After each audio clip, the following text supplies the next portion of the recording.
I mean, if you're trying to target Tim Poole viewers, yeah, probably not. I mean, the far right, I don't think Kamala Harris or any Democrat was ever going to win over. But there are plenty of men who may need permission. What do you mean a Tim Poole viewer? Well, I mean, you have an audience, and the audience is far right, and over somebody who thinks 90%. So you're saying that you think my audience that agrees with me that there's inherent sexism in this country and racism, and that creates a barrier for Kamala Harris. Those are the viewers you're talking. So Tim Poole was on Piers Morgan Uncensored recently, talking about Kamala Harris's campaign. They were going on about her fundraising, her polling numbers, and of course the usual buzzwords, sexism and racism. And then out of nowhere, Tim casually drops this. Tim Poole. So you're saying that you think my audience that agrees with me that there's inherent sexism in this country and racism, and that creates a barrier for Kamala Harris? Wait, inherent sexism? Tim, are you serious? Since when are you the guy who spends hours on Timcast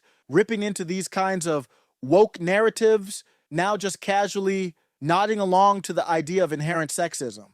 What does that even mean in your world? This isn't the Tim Poole we know. Feels like you're just saying whatever fits in the moment on Piers Morgan Uncensored. Where's the Tim that questions everything instead of suddenly signing up for the woke dictionary? No, I'm saying that the folks who listen to your show are not the target audience of these ads. There are plenty of men out there who may not have really understood when they kept asking things like, where is Kamala Harris's plan, even though she's said it over and over and over again on the campaign trail. They're using excuses, and not even at the underlying issue there might be misogyny. Hang on. Kamala Harris, with the best will in the world, she doesn't have a big plan for what she's going to do. She never thought she'd have to have one. She gets parachuted in this weird coronation, a completely undemocratic process, by the way, which I don't think served her or Democrats very well, and I suspect will come back and haunt them at the election. Latino American men. So Tim Poole, can I just challenge that for a second? You can challenge it. Men don't turn out at the same rates as women. It's really important. Women have a higher rate of turnout. They're more reliable voters,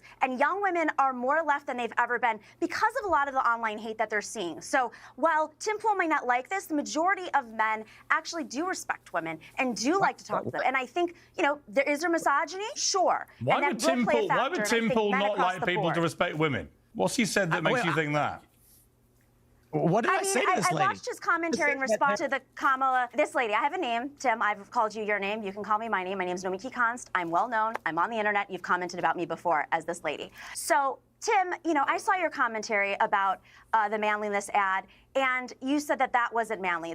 I don't think that men should be looking to other men to see what's manly. I mean, most heterosexual men want to persuade women because it's part of their, it's how they live, right? Tim Poole, I'm just questioning why you're defining masculinity and we're the ones. Well, it's interesting that you think you should be able to define masculinity, but he can't. Tim Poole, your response?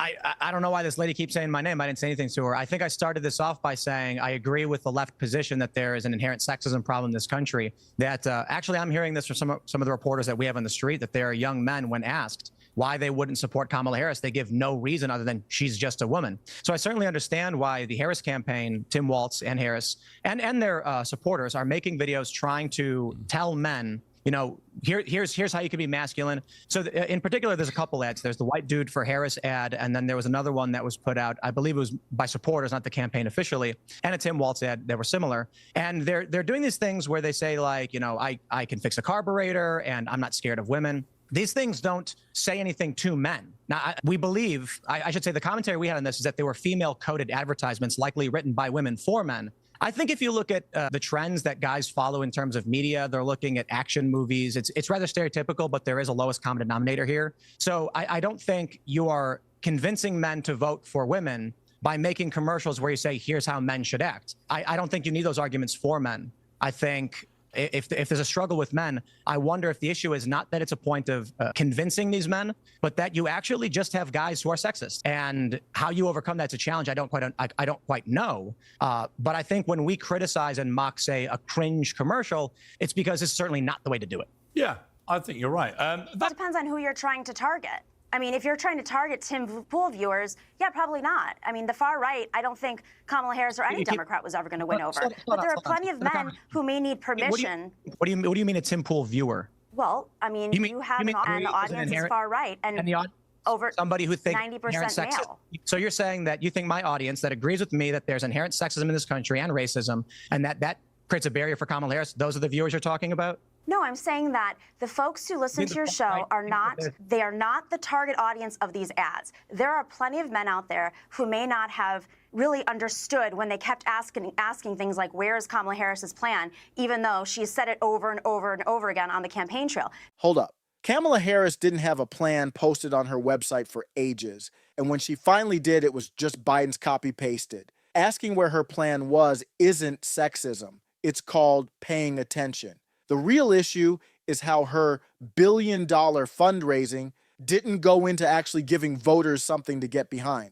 What do you guys think? Was it really sexist to call her out for not having a plan, or is this just another excuse? Let me know in the comments below, and if you want to keep the conversation going, hop into the Discord.